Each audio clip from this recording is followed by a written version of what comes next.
I'm here with Brian Fiore of Wendigo Publishing. They're having a joint venture with Jester's Hand to bring this game, Microvores, to the world.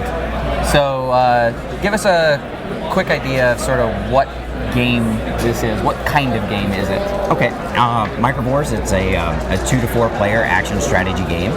And in this one, you assume the role of a microorganism, such as a bacteria, paramecium, amoeba. And you have a metabolism every round that you got to pay food, or you got to cannibalize parts of your body. And then the drift comes along and deposits toxins and food particles and special particles. And then you basically you have 4 actions that you can choose from during your turn, where you can walk around, you can eat the food, avoid the toxins, grab the special particles whenever possible, and you can even attack your opponents. There's basically 2 win conditions. You can either eliminate an opponent, or you can begin the game with 5 of your kind on the board.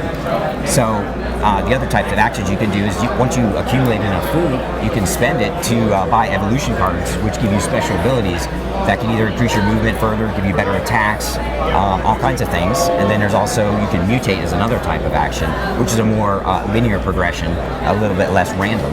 But that expands the amount of evolution cards you can hold, increases your base damage, and even adds some healing element to the game as well. And then finally, you can also subdivide, and that's one of the win conditions. So when you begin your turn and you've got 5 of your kind on the board, you would win. And so subdivisions, so you can win by multiplication or by elimination of your opponent. So that's just a pretty good general overview. All right. Would you be able to give us sort of in more detail, kind of almost an example round, Sure. I guess, of the game? Okay. So basically every player would start off with 6 food. So I'm just going to show you an example of one turn here. So you would just place your token counter here. And let's say everybody was already placed on the board for the beginning of their turn. The very first decision I have to make is I have to pay my metabolism, which is 1 food, or I have to take 1 damage. Well, in this case, I'm just going to go ahead and pay the 1 food, so I just turn it like that. Then the drift phase comes along, and we have to determine a random placement of food on the board. So what we do is we would roll the dice here, and this would be, the yellow dice is quadrant 3, so we would know we're going to place it here in the virus quadrant. And then this here is you would look at these 2 dice as the 10s column and a 1s column. So that would be 42, not 6. So 42 would be this space right over here.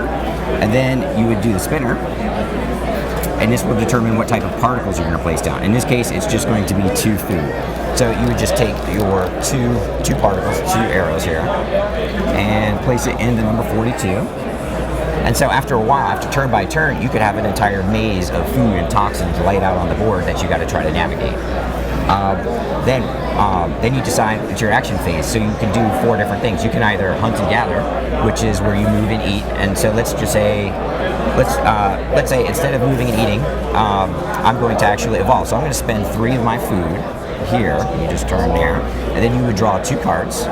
Choose whichever ability you like best, and then discard the other one. And it just so happens I did not shuffle very well, but they're 2 of the same. So I would discard 1, and I would take chlorophyll. So this one will actually give me 2 additional food during my metabolism phase. So it makes it a little bit easier to make that decision, whether to cannibalize or to pay my metabolism fee. And then that's after my main action, and then that's it for that turn. Then we pass to the next player, and then they would go through metabolism or cannibalism, add the drift, and then they choose their action. Wow, it actually seems pretty simple. It's pretty quick. The game on average takes about 45 minutes. I've seen it play as quick as 30 minutes, and then it can go up to an hour. It all depends on the style of play of the players. If they're super aggressive, it can be pretty quick. If everyone likes to just do their own thing, hunt and grab food, and it can take a little bit longer, but it's up to the players, and it plays differently almost every time. So how many players does this support? 2 to 4. 2 to 4. Yep. Are there just these 4 different types to start with in the game? Yes. Or? Okay. Yes, there are these 4, and it's mainly just an artistic thing. Whichever type you are doesn't have a specific advantage or anything like that. So I actually see on the little thing there that this is a Kickstarter game. Is this on Kickstarter now, or is it coming? Not yet. Probably by the end of this month. We're looking to get it up on Kickstarter. If not by the end of this month, then sometime the beginning of August. Okay. So what we're looking at here, is this sort of like a rough and dirty prototype, or is this actually sort of what the game's going to look like? For the most part, there will be a couple of upgrades that will take place during the Kickstarter campaign and during stretch goals.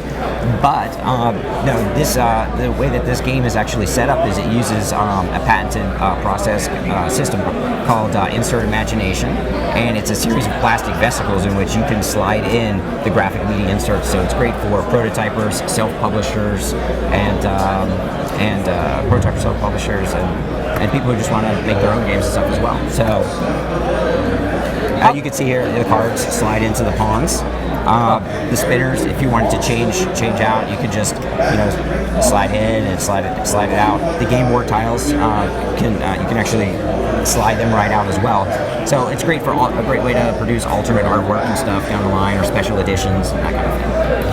How quickly would you expect this game to come out after the Kickstarter finishes? Pretty quickly. I plan on assembling and manufacturing the game myself, so all the materials can be acquired domestically, and it's not going to be the normal 90-day lead time when you have to send stuff overseas and get it back. So probably after the Kickstarter finishes, maybe within 30 days, I can start having the first copies being mailed out. Wow, that's a really fast turnaround for a Kickstarter. So this is actually a really unique kind of theme. You never see things go down as small as bacteria. What inspired you to actually do this theme?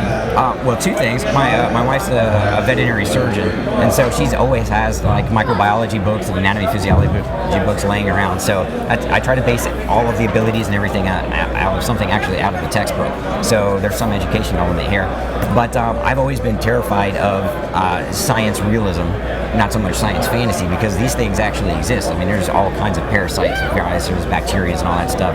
You can't see them, but they're just as deadly. And if you try to put yourself into the world, like what would it be like to be a bacteria or a virus? You have no eyes, but you can sense something's after you or something's trying to attack you, because you have responses where you can attack back, or you can fly, try to get away, or you can, you can sense food and stuff.